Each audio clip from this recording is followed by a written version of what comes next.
1 minute till the show, as in you'll tell me when we're live. That is true. 60 seconds. 60 seconds or a minute, whichever comes up first.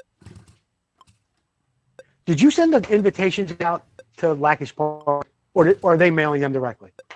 She mailed them. When is that? In 2 weeks? It is August on the day. Isn't August the day? No, August 8th. So it's. Are they mailing us one? No, she hand delivered it. Hand delivered it.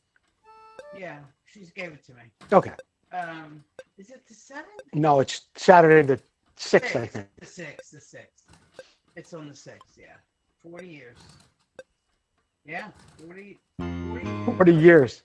40-year celebration, the champ, 50cc. Oh, who's going to talk to him? World champion. I've heard.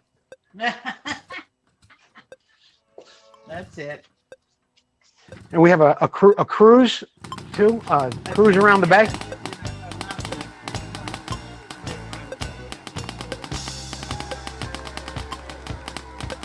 I'm hearing music, I'm hearing bike starting.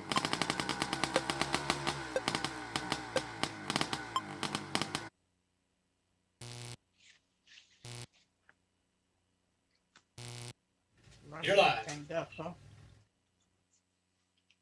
Let's get down to the starting line, and I'll tell you about what you're going to see on tonight's show. The next time I try this segment, I've got a great little tip for you people that are selling motorcycles on how to take pictures of them. In the Moto Showcase, we take a look at a nice Harley Baja 100. And here's the problem. We've got some of your questions. We've got answers. What's it worth? A 1983 Mako 490. We've got a race day coverage that Jordan covered a couple of weeks ago. Actually, it was the Thursday before Washougal. We got some pictures of that, and I'll be telling you a bit more. And just how I see it. In the Just How I See It segment, we are going to be talking about being forthcoming with pictures and video of when you're selling a motorcycle. There was a big dust up on Facebook the other day with a guy who bought a Bultaco from someone. The guy was supposed to be a real trustworthy guy in his sales. A lot of his friends came to bat for him, but pictures don't lie. The bike was listed as a bike that was restored. It was a Bultaco 360, I believe it was. There were nuts that weren't completely on the bolts. There was a rim that was welded. There was a variety of other things that were wrong with the bike, and I think it's getting a little out of hand. So I want to hear from you, the viewers at home. Keep those comments coming. How are you dealing with people really being honest, or how are you dealing honestly when it comes to selling a? We've got all that and a whole lot more coming up on Vintage Motocross Q&A.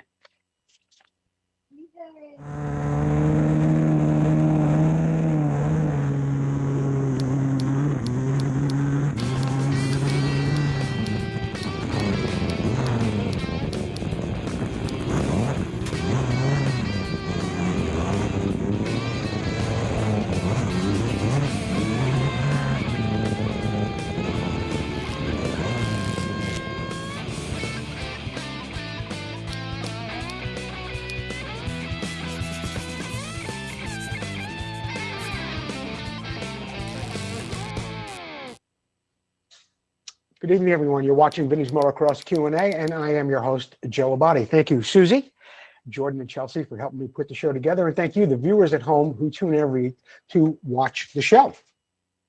Don't forget to keep sharing the show, whether you're on Facebook or you're on YouTube. If you are on YouTube, please comment Motion Pro, and a little bit later on in the show, we will pick a random share giveaway winner. We will give you a sticker sheet just like this, compliments of Vinco. Our YouTube channel is going really well. We could always use some help, though. Don't forget to subscribe to our YouTube channel. When you do, you'll get a little alert just like this. It tells you when we're live on YouTube, okay? And you can enjoy all of our interviews and all of our past shows from Vintage Motocross Q&A. How are the pros watching the show? How are the experts watching it? They're sitting back on their big screen TV and comment from their phone about everything they're seeing here on the show. It's a great way to do it, especially during the summer months where it's really, really hot out there. You want to be inside with the air conditioner on and the big screen commenting from your phone. As always, I want to thank all of our sponsors, Vinco, Motion Pro, Racer X Full Circle, the International Motocross Museum, Preston Petty Products, Sunrise Vapor Blasting, and Northwest Mako CZ. In the next time try this segment tonight, I want to talk to you about photographing your bike when it comes to selling it. What you want to do is not just take a picture of the bike when it's sitting on the back of a trailer or it's dirty in a garage, because a picture is worth 1,000 words. Okay, just like it says here. I believe Fred R. Barnard said that. But anyway, you don't want to take a picture of it like this, sitting on a trailer in the dark where it looks dirty. Even if a bike is not, it doesn't have to be a show bike. It can be a bike just like this one here in the picture, but people want to see it clean. You may be asking a price that is very, very reasonable for a bike that is in need of work, but people still want to see exactly what they're paying for and just exactly how much work the bike actually needs. Some of the pictures I've provided here are this RM125 I recently restored. I would always advise you get the bike outside, get down there with your camera and get as close as possible. Make the bike as clean as possible before you take photographs. And I'm not saying the bike has to be a showpiece. If it is, all the more. If it's not, you still want to be forthcoming and upright with the people when it comes to what exactly is wrong with the bike. It's not so much that they mind paying you, they just don't want to have any surprises. Either way, whether it's a show bike or a bike that is maybe in need of restoration, it could even be just a parts bike. But they want to get the right pictures. So next time, try that. Get your bike outside, take the pictures, get the bike washed. This way you can represent it fairly and everybody's happy in the end. Vinco's got a great special going on this week. They have the Suzuki RM400 for 1978 to 1980 cylinder sleeves. They're 80 millimeters, just $144.95. These are high quality cylinder sleeves. They're made with modern materials and manufacturing techniques to ensure a good or better fitment than OEM. $144.95 this week at Vinco. Of course, it comes with all the instructions about how to install it, and you've got all the specs on it too. The flange height, the wall thickness, everything you'd expect from Vinco, who now has over 1,000 products in their catalog. Vinco, keep the ride going. In the Motor Showcase tonight, we take a look at a 1971 Harley-Davidson Baja 100. Things are a little slow from you guys out there in Vintage Motocross Q&A land, so I'm having to use some of my own bikes this week to keep the show moving. But anyway, this is a 1971 Harley Baja, and I'll tell you how Harley actually got into the off-road kind of dirt bike market. What they saw was that Hodaka was selling 10,000 bikes a year at that time in the late 1960s. Now, at the time, Harley-Davidson was part of or owned the Ermacchi factory, which was in Italy, and they were producing some two-stroke bikes there. So they thought, why not? Why don't we get on board and build a little off-road bike and see if we can compete with Harley? They did their best to put a race team together, which was phenomenally successful, by the way. They had a race team that, you know, they had some of the best desert racers that there were. They had Bruce Ogilvie, Terry Clark, Earl Rossler, Larry Rossler, and Mitch Mays, some of the best desert racers in Southern California that ever would be. But the bike that they sold to the public wasn't quite as good as the bike that Rossler and Ogilvie were riding. You know, it just wasn't that good. And a stock Baja, well, it had rigid foot pegs. It had 9.5 inches of ground clearance, but the bike was exceptionally tall, very, very short as far as it was tall in height. It was short in length. Okay. And really, performance wasn't that great. The tank weighed about 25. I'll tell you what, I restored this bike. The cylinder and head weigh 35 pounds. I think the seat weighs another 25 pounds. And the tank is probably 20 pounds as well. It was really overweight. It looked slim, it looked light, but it was not really the greatest performer. However, it was a first bike for a lot of guys, and they're doing really, really well at Mecum Auto Auction and other places too. And that's why this gentleman, Mike Morey, asked me to restore this bike for him. They only made it for 2 years, 1970 and 71, where they called it a Baja. In 1972 through 74, they called it an MSR 100. They added some lights, tail light, headlight, tachometer, speedometer, just a speedometer, not a tachometer. And they tried to make it kind of a dual purpose thing, but it really did not go over so well. One of those cult things, okay? But there you have it. In the Moto Showcase, the Harley-Davidson Baja 100, I'm going to take a Vintage Motocross cup off the shelf, compliments of Preston Petty, have my coffee with it tomorrow morning. Speaking of Preston Petty products, Susie, you know what they have? They have beautiful fenders on sale this week, just $135.95 for a front mutter and a rear mutter or a rear Preston Petty fender with the tail light included. So just $135.50, I think it says. I can't see the whole thing on my computer again, Jordan. Hang on one second. I want to pin this. There we have it, 135/50 integrated bracket, front fender, rear fender with the tail light, 135/50. And by the way, I'm showing it in blue. It comes in all the popular colors that Preston Petty offers: orange, red, yellow, silver. I think it even comes in black. Get over to PrestonPettyProducts.com, 135/50. They're still looking for dealers. If you want to become a dealer for Preston Petty Products, get a hold of Paul Stainard. He'll get you all hooked up. If you have a retail outlet, you become a Preston Petty dealer. Thanks, Paul. Excuse me? It's a bargain. A bargain. Yeah. It's all that and a whole lot more. Yeah. It's time for the Here's the Problem segment. We have got some questions that come in from some of our viewers over the past couple of weeks. Jordan, what do we got up first?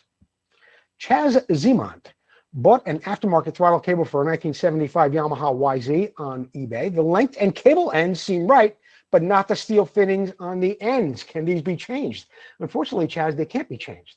Okay.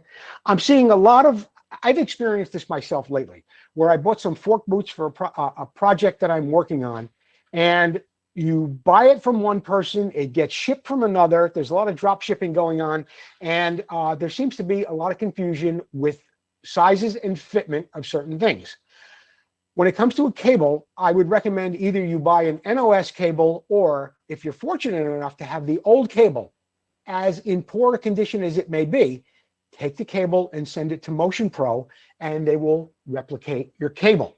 This way you get back something you know is absolutely reliable, and it's the right length and the right size. Chaz's his email went on to explain to me how the fitting was right on one side for the throttle, but it was incorrect on the carburetor side on the bottom, and there's really nothing you can do about that. Yeah, you can put the rubber boot over it and hopefully it stays in there, but that's not the point. The thing is, you bought a new cable, you expected to get something that fit properly, and you didn't. You got to be very, very careful with eBay sellers these days. The individual guys who are selling used parts, it's a lot safer to buy from them. But if you need something new, you really, really got to be careful, because everything that comes through new is not coming from the person you bought it from. Believe me. I've seen the same advertisement on Amazon as I'm seeing on eBay. And the guy on Amazon doesn't know what he's talking about. The guy on eBay seems to be able to explain it a little bit better, but he's still selling the same product. Really be careful. Look before you leap when it comes to buying new stuff on eBay these days, especially aftermarket stuff. Not NOS parts, but aftermarket stuff. Next question, Jordan. The next question is from Jordan. How about that? What is the best way to trim a side panel for an exhaust clearance, etc.? Best way to do it, Jordan, is with a Dremel. You can do it with like a whizzer wheel, but like an air-powered one, but you really can't control the air on that. I prefer to do it with a Dremel like this, and it's got a little sanding drum on the end, and you can carefully mark your plastic side panel or whatever it is that you're trying to trim, and you can control the speed a whole lot more. The only downside of Dremel tools are they're very, very expensive. Not the tool itself, that's going to last you a good long time, but like the sanding drums, you got to be careful where you buy them. You could buy them in other places other than just a Dremel product, and they're going to last you a good long time, and they're going to be way, way less expensive. But a Dremel tool is still the best way, because you can control the speed when you're looking to trim that plastic. Before you start going too fast and you burn it, you wear out the sanding drum, you start to melt the plastic. But a Dremel tool is really the best way to go. Thank you for the question, Jordan Woodworth. Dave Skelly, I mistakenly had fenders painted before drilling them. Ooh. Oh, that's a problem. It could be a problem, Suze. Any advice on drilling them now? I'm concerned about chipping when I drill. You know what, Dave? I went down this road very, very recently. I did drill some plastic for that RM125 that I recently restored. The side panels came out nice and the fenders, but then I realized that I didn't drill for the mud flap on the front fender. And it was a little bit nerve-wracking, but I did get to do it. And I'll tell you how to do it. What you want to do is take some tape, masking tape, put it over your newly painted fender. Hopefully, whoever has painted it has done a really quality job, and the paint's not going to just come off when you take off the masking tape. But you want to take it off slowly when you do that. But put the masking tape over where it needs to be drilled, put your holes where they need to be, and start off with a pilot hole. Go in with a pilot hole first, make sure everything is nice and center, then work your way up to the size you want. Don't take off the tape until you've got to the size that you really, really want. Okay? It's an old It's an old cabinet maker's trick in a way too. I remember a carpenter telling me about that one time, having to drill or cut a finished piece of trim. They put a piece of masking tape over it when the saw blade comes through, because you can't always cut from the backside. So when the saw blade goes through, they don't splinter the finished side of the wood. And I've seen it done on motorcycle stuff too. That's the way you want to do it. Always drill your parts before you have them painted. But it happens. It happened to me on that Suzuki just a couple of weeks ago. I was shaking when I had to drill that mud flap for the. But it all worked out, and it'll work out for you too. Thanks for the question, Dave. Hi, I'm Warren Reed. You're watching Vintage Motocross Q&A. We'll be right back.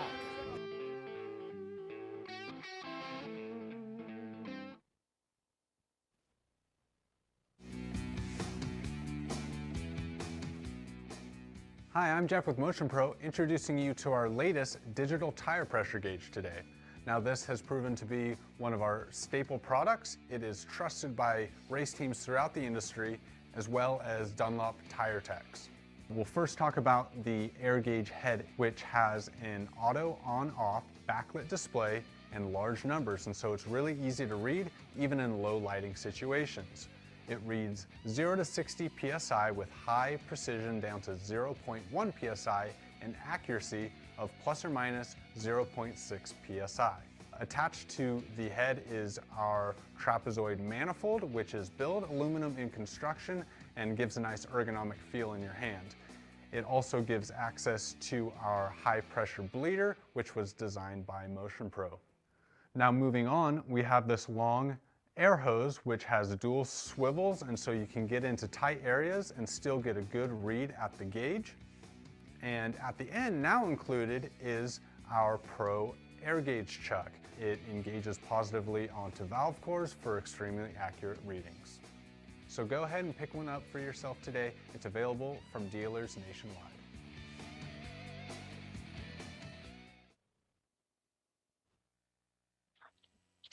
Some more great tools from Motion Pro. Jordan was up there in the Great Northwest. Actually, he lives up there, and he does have a little race day coverage. Not really coverage, but he's got some good pictures.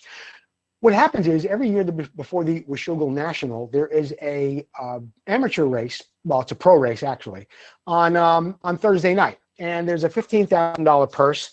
And Jordan was up there. The nice thing about it, there's a little company called CC Coffee Shop, and they're the ones that sponsor the vintage race. We talked about this a couple of weeks ago on the show. I think it was last week, actually, where are people putting on a vintage class at some modern races? Well, they do it here, and there it is, CC Motor Coffee Company. They're paying a couple of bucks there to have a nice vintage class put out there on the pro race on Thursday nights. And some interesting guys really show up. You know what? We had this fellow on the show last year. Jordan will be able to tell me his name. But last year we had him on the show talking about the Yamahauler, which is a replica of the original Yamahauler bike that was very, very popular in Dirt Bike Magazine, going really way, way back in the day. It's a great replica of that. And a lot of other guys showed up and had some great vintage motocross bikes there too. There was some Kawasaki, some Hondas, of course, some Yamahas. And I think Jordan even had his, there you go, nice Elsinore. I think it's 1975. Jordan had his Mako out there too. The number 24 Mako of Jordan Woodworth. I don't know, what is this, an AT? Oh, it's a Yamaha with some wild graphics on it. Yeah. There was a lot to be seen. There's Jordan's bike, the number 24 Mako of Jordan Woodworth. But Jordan, thanks for taking pictures of that event. And any chance that you guys can get to maybe get a modern club in your area to put on a vintage race just to get some exposure, it's always a great way to get some more people involved in the vintage motocross racing scene. Thanks, Jordan, for the pictures and for going out there for the race. In the What's It Worth segment, we'll take a look at a 1983 Mako 490. This is, of course, a segment of the show where I encourage you, the brilliant viewers at home, to put in how much you think this bike recently sold for. I do believe this bike sold in Seattle. It did in the last month. Okay, so let's get down to it. I'll read to it while Jordan while Jordan goes through the slides. I will read the description to you in its entirety. 1983, a 490 Spider is up for sale. Purchased originally from Rick Simon, Super Hunky. I purchased a bike from him late in 2013. I found it very, very interesting. Here is the MSO, the manufacturer certificate of origin, going to Rick Simon. Interesting little bit of history there. The engine number is FK36275, which is different from the MSO. Really? But this is a 4-speed and slightly lower third and fourth gear. What does that have to do with the MSO being different? The bike was in very good overall condition, but not having been ridden in nearly 3 years. I added and replaced Michelin Unicross tires, decal set, boys and reeds, grips, all new cables, air boot, Fox forks seals. I'm sorry, airbox boot, fork seals, MXA gripper seat, uni air cleaner. The works for foreign shocks with the first edition of this design was done by Gil Valancourt and is still in good condition. The shock reservoir is where Hunky placed it. I asked him if he would sign the front number plate with the attached to a straight pair of Mako handlebars. This will come in with the bill of sale, as I wanted to keep the MSO as is. I don't know. I'm kind of all right. Let me not get too far into what I'm feeling about the sale of this bike. Anyway. This will come with a bill of sale, as I wanted to keep the MSO as is. I replaced the 40 millimeter Mikuni that Hunky preferred with a stock jetted 40 millimeter Bing. First start found the float level too low. I raised it a bit. You'll have to adjust the carb yourself. I haven't ridden the bike. I only started it. It sits under a blanket in a heated garage. It's 2015. What do you think this bike sold for? Not counting one of the tallest tales I've ever heard in my life. 5,000, 6,000, 8,000. This bike actually sold for $6,000.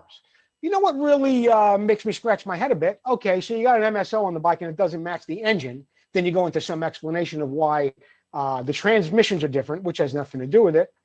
But why didn't you check to see if the MSO checked out with the VIN number on the bike? Or maybe you did. I don't know. $6,000, 1983 Mako 490, supposedly owned by Rick Super Hunky Simon. $6,000. Who got closest without going over? 6,000. Yeah. Anybody else find that story a little confusing, or is it just me? Nobody said anything. Nobody said anything? But there's numbers from $49.95 all the way up to $10.5. $6,000. I think it's a $6,000 bike. And I don't think the MSO story, I don't know, not passing the sniff test for me. Jordan, what do we got next? Zach did. Full Circle Racing still running a great special. They'll powder coat your hubs front and rear, just $50. For $10 more, they'll do the brake plate as well. That's in satin black or in gloss black. For $20 more, Tom will make them any color you like. And he's done a great job on some of the hubs that we've had here in the shop. So get a hold of Tom McAllister at Full Circle Racing. And don't forget, he's still selling those beautiful CZ backing plates, just $179. They're made of T6061 aluminum.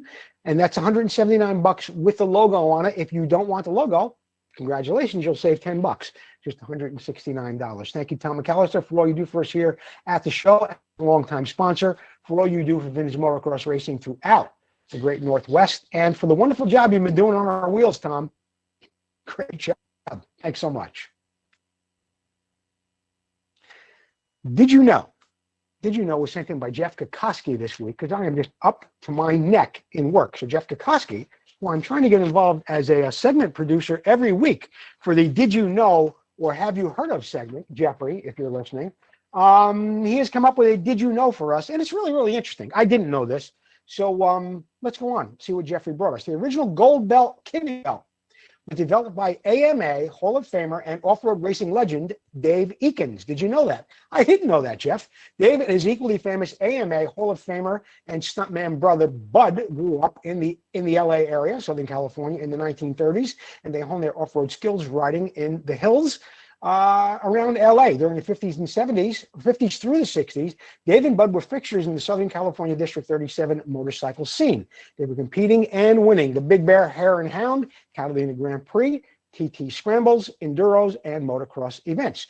Generally, Dave rode smaller displacement machines against the bigger ones, open class BSAs and Triumphs of the day, and he became the first American off-road rider sponsored by the Honda Motor Corporation. I think this is going back during in petty time too. Honda hadn't even been a name brand in America yet. I know Jordan's going through the slides there a bit. You may have to go through them again, Jordan, because I got a little bit more to read. Jeff is quite a thorough segment producer. Anyway, he also competed in 5 international 6-day trials. We're talking about Eakins yet.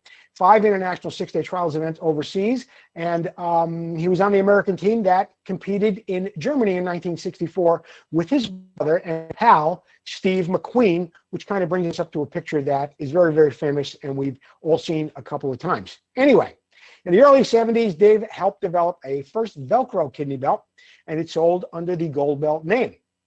Dave's Gold Belt also included the debruiser rather, crossbar pad that used an internal Nautilus type chamber to create a progressive cushioning, the first plastic and metal shorty levers called the handlers, and the first half waffle grip called D-grips.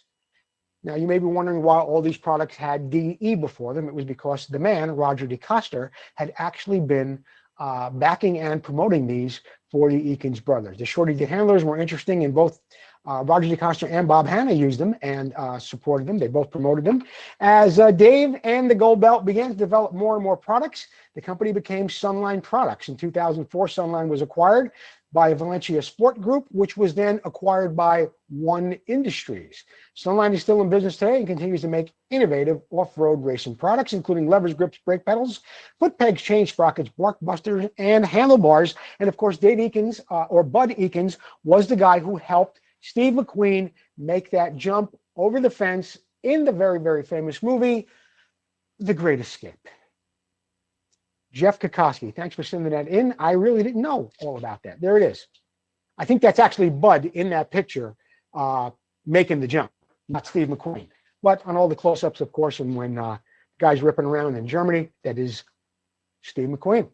Thanks, Jeff Kokoski. That was really, really interesting and very, very informative. What do we got next, Jordan? Oh, Sunrise Vapor Blasting. Here, we talk about it every week because they're so absolutely phenomenal. Get a hold of Sunrise Vapor Blasting. They're in Modesto. Here are some pictures that we're showing here. They got a couple of before and after things. There's a set of YZ hubs. They went in there kind of tarnished and scummy. They came out beautiful aluminum, ready for prime and paint. You can do it with carburetors, hubs, pipes. In fact, the other day on the Sunrise Vapor Blasting page, I saw that they had an aluminum frame in there for a modern bike. Not a big frame, not the one with a subframe on it. The one with, like, modern bike where you can get the subframe off. He can get that in that cabinet and do an absolutely beautiful job. Whether it floats, flies, or rolls, get a hold of Mark Farriester at Sunrise Vapor Blasting in Modesto, California. Thanks, Mark. We're going to take a commercial break. When we get back, we will have tonight's random shared giveaway winner and a bit more of Vintage Motocross Q&A. Stick around. We'll be right back after this message from our sponsor.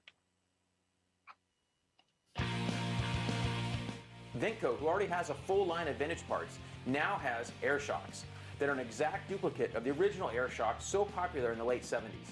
So whether you're looking to build a full racer or museum showpiece, these shocks will give you that incredible 70s look and improve your bike's performance. These new air shocks are fully rebuildable with Vinco rebuild kits, and all shocks are hand assembled in the USA with all new components. Every component is brand new. Just like the originals, our air shocks are adjustable with 2 chambers, high and low pressure, giving you tremendous flexibility for settings of your bike suspension. The Vinco air shocks come fully assembled and ready for installation. Just add air or nitrogen. The kits include the manual and spacers.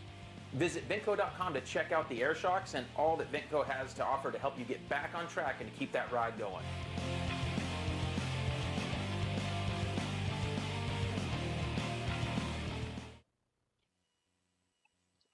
How about those guys from Vinco? They're making those shocks now. I heard they're making artificial valves for your heart. You got to check them out online at Vinco.com. They're making everything. Unbelievable. This week's random share giveaway winner is Paul Griffin. Paul Griffin, if you are still watching, get me your address. You are the winner of this beautiful sticker sheet, compliments of Vinco.com. Thank you, Curtis Leverton, Jay Clark, everybody over there at Vinco. You're doing a great job, not only with supporting Vintage Motocross Q&A, but your banners are all over the place. You're obviously supporting a lot of other groups too, and you're making some quality products. I haven't heard any complaints. Paul Griffin, you are tonight's random share giveaway winner. Winning, remember that? Charlie Sheen? Winning. Haven't heard from him in about what? 10 years. Anyway, just how I see it segment. We were talking a little bit earlier tonight about being forthcoming and giving some good pictures about your bike when you sell it. And there was a big dust up this week on Facebook, as there is from time to time, with somebody buying a Bultaco from someone who's supposed to be a reputable person, and it came through and it was anything but a nice bike. It was really, really grisly. And anyway, I wanted to show you something that I made today. Maybe this is something we should consider, maybe not. It's just how I see it. Jordan, what do we got? Earlier tonight on the show, we were talking about people being forthcoming when they are selling motorcycles. I think the time has come, really, where people need to begin videotaping the bikes that they're selling and get people a good close look at what's actually going on with the bike. I don't believe pictures are really doing justice any longer when people are going to sell a motorcycle. I think the time has come where everyone has a cell phone, everyone has the ability to take a video, and they should be taking videos of their bikes and getting good close-up shots. This way everyone gets an idea of what's going on with everything on the bike. There are a lot of people buying bikes from far away, different countries, even over in Europe. I know there are people buying bikes from Spain that are going to Italy and other neighboring countries, and it would be exceptionally difficult to get that bike back or get the money back from the seller.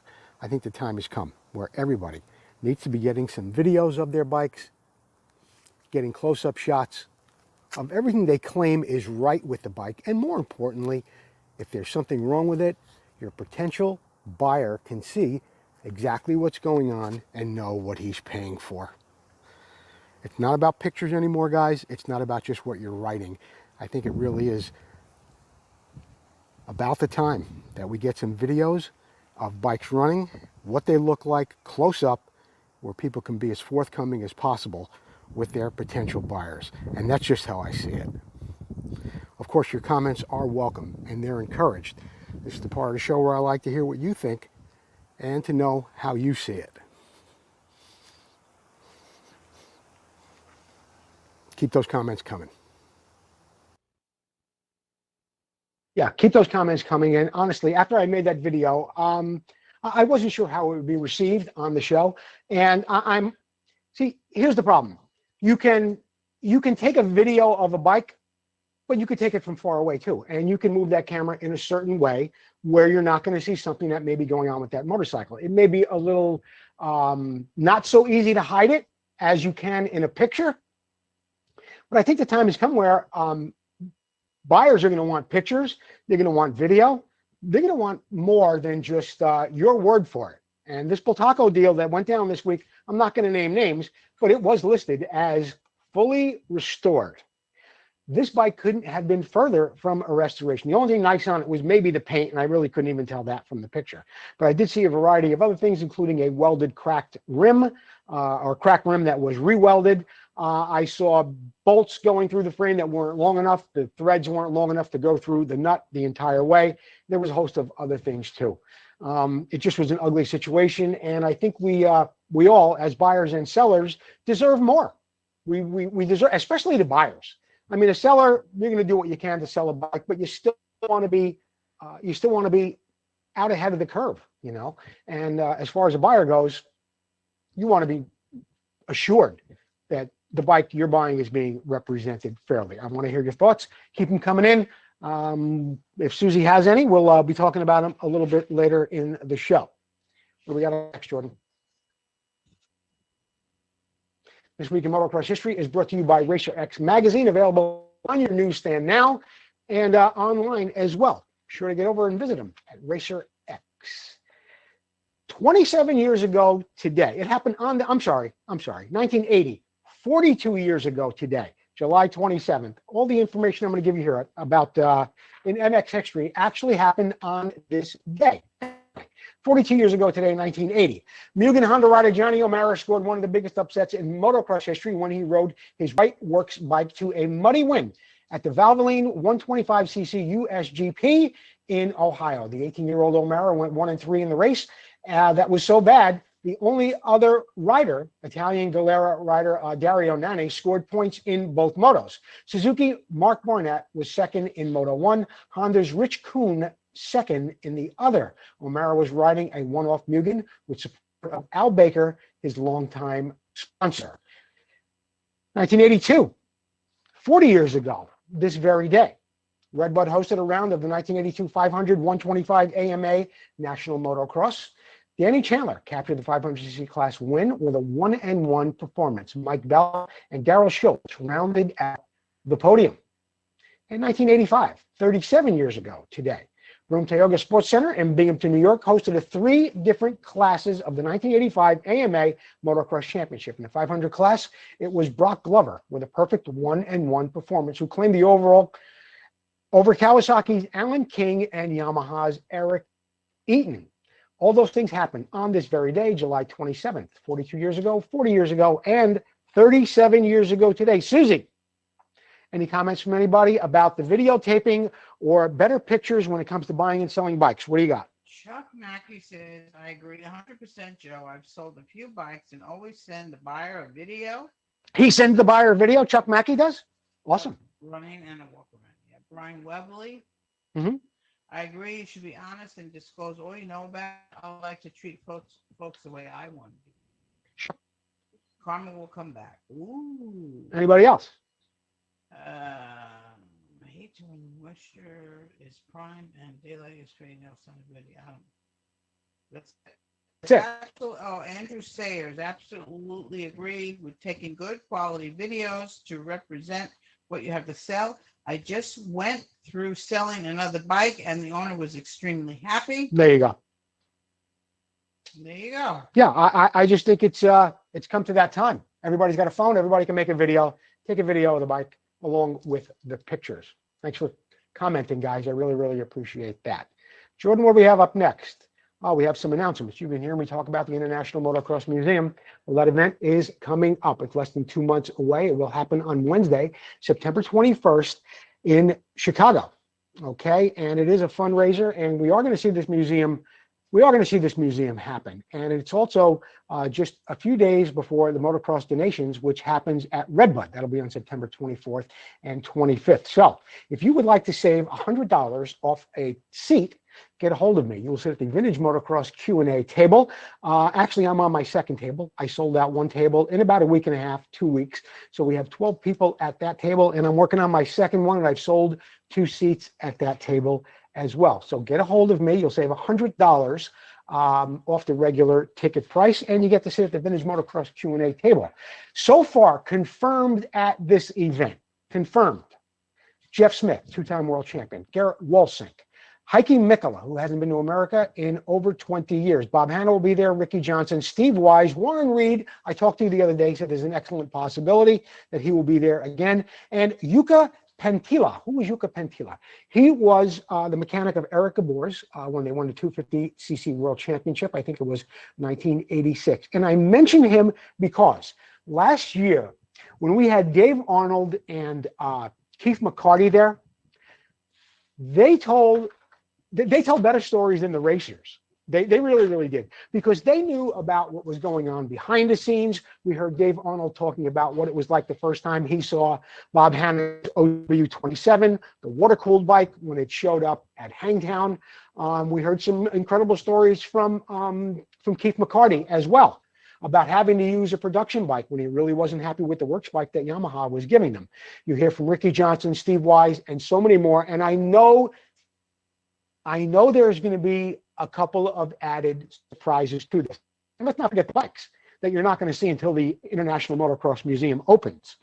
Okay, you're going to see the Roger DeCoster collection, Joe Robert's bikes, Eric Gabor's bikes, the amazing OW27 Bob Hanna rode to victory in 1976, the Marty Smith Type 2 bike, and so many more. There'll be over 50 bikes there. And should I spring it on them now? I guess I could tell you this. Ricky Johnson and Jason Wygant will be the MCs for that evening. There are really not two better public speakers, especially that can speak from authority about the 80s, the 90s, motocross today, than Jason Wygant and a great pronunciator, Ricky Johnson. Who is in the co-MC seats? Larry Whitmer, the voice of Redbud, and yours truly, Joe Abadi. I will be the co-MC that night, along with Ricky Johnson, Jason Wygant, and Larry Whitmer. Come up and sit in the Vintage Motocross Q&A table, and please join me. I will be the co-MC that night, September 21st, for the International Motocross Museum event. Mikola, Walsink, Hannah Johnson, come on. You got to be there. July 30th and 31st, Pacific Northwest Vintage Ward Creek. That happens in Ward Creek, 86 Ward Creek Road, Raymond, Washington. That's coming up. The gates open on Friday. There's events going on Saturday and Sunday. Practice starts at 9. Camping the whole weekend. It's going to be a lot of fun. Get up to Ward Creek. Oh, my good friends at ACR, American Classic Racing, one of the best groups throughout the country, bar none. They've got the Vintage Motocross coming up out Southwick on August 6th. Southwick, one of the most famous tracks ever. Get over there and race with the American Classic Racing guys. They've got a class for everybody. Vintage, post-vintage, vintage 80s, vintage 90s, modern, kids classes. You got it. They got a class for everybody, including your mom. American Classic Racing. Anybody's mother. Muskogee Vintage, Motocross and Enduro. This happens on August 27th and 28th. This happens in Port Sydney, Ontario, Canada. When I first got this, somebody said to me, can you list this on your show? Tell everybody about the event. Yeah, the 4th annual Vintage Motorcycle Races. It's in Thornbrook on 4 Max Road, Port Sydney. I'm thinking Australia. I don't know if I have much of a following in Australia, other than the guys from VMX Magazine and maybe Harry and Rhonda Mason. Anyway, it's in Port Sydney, Ontario, Canada. Not all that far. August 27th and 28th, eh? The burner, he's at it again. SoCal Vintage MX Classic coming up in the fall, October 16th at Glen Helen Raceway. This will be, of course, featuring the 3rd annual Marty Smith Memorial Cup. Got another event coming up even sooner, September 4th, the Carlsbad Reunion. This is the day after Pala. Carlsbad Reunion, September 4th from 12 to 5. It is at, I think, Brews Brothers is the name of the place, a wonderful microbrewery down there in San Diego. There'll be riders, fans, MX legends. There's a bike show and more. If you want to get a bike in the show, contact Scott Burnworth a little bit earlier. There's limited space, but there's always a great time, and there's always some wonderful sponsors there. And in the past, I've seen Donnie Hansen, Ricky Johnson, Roger DeCosta show up a few times. Grant Langston and Gerald Langston and a lot of others too. It's a wonderful time, and I'm looking forward to it. September 4th. 3rd annual gas, baby. It's a gas. I feel like Sammy Davis Jr. every time I say that. It's a 3rd annual gas Vintage Moto Fest. That's September 24th, 10 a.m. to 4 p.m. This happens at what is it called? Oh, Saluda Racer Grill. That's on Main Street in Piedmont, South Carolina. This was sent to me by my good friend Al Roof. It's a great way to spend a Saturday with your vintage street bikes at the Gas, September 24th, 10 to 4. Finish line is sponsored by Northwest Mako CZ. Contact Alan Brown at northwestmakocz.com. If you know Alan Brown personally, please tell him to call me or email me. Okay? Alan Brown, phone home. I'm looking for you. Alan Brown's still got some great specials over there, though. And every week he's got it, whether it's for a Mako or a CZ, he's got kill buttons, brake shoes. He's got rubber air boots for your Makos. He's got insulators. He's got fenders, handlebars, you name it. Alan's got a lot of stuff over there. Go over to northwestmakocz.com. You know, Vintage Motocross Q&A t-shirts and hoodies are still available, Susie. I don't even have to read it. Just $19.95. They come in gray and white. They've got the Vintage Motocross logo across the front and my autograph across the back. You can still get a hoodie. Can I? Yeah, sure. You can get a hoodie. Just a couple of bucks more. The link is in the description of the show. Vintage Motocross Q&A sponsorship opportunities are still available too. You know, we've done about 100, almost 150 shows already. Coming up in September, I think will be our 150th show. But for 2 of those 3 years, maybe even a little bit more, we've had Vinco, Preston Petty Products, Motion Pro, Full Circle. They've been on board with us and backing us all the way. Why do they do that? Because they're seeing results. And I speak to them some every couple of weeks, some guys at least once a month, whether it's Paul Stannard. I'm very good friends with Chris Carter, Kurt Lieberton, Vinco. We speak to him on a lot of different occasions because they're always coming out with new products. And Full Circle Racing, who actually do a lot of lacing and truing for us here at the show. They're seeing results. If you've got a little organization, whether it's a service or you're selling some type of product, get a hold of me. It's not as expensive as you think to advertise on the show. I've got a spot right up there for you where it says your logo here. Get a hold of me. I'll get you a sponsorship proposal package. That wraps it up for another episode of Vintage Motocross Q&A. I'm your host, Joe Labate. I want to thank Jordan for being such a wonderful producer of the show, handling all the sound, all the lights, and everything else. Susie and Chelsea and everybody else, thank you for joining me tonight. Gino, there you go, boy. Gino's here too. And that's it for this week's episode of Vintage Motocross Q&A. Thanks, everybody.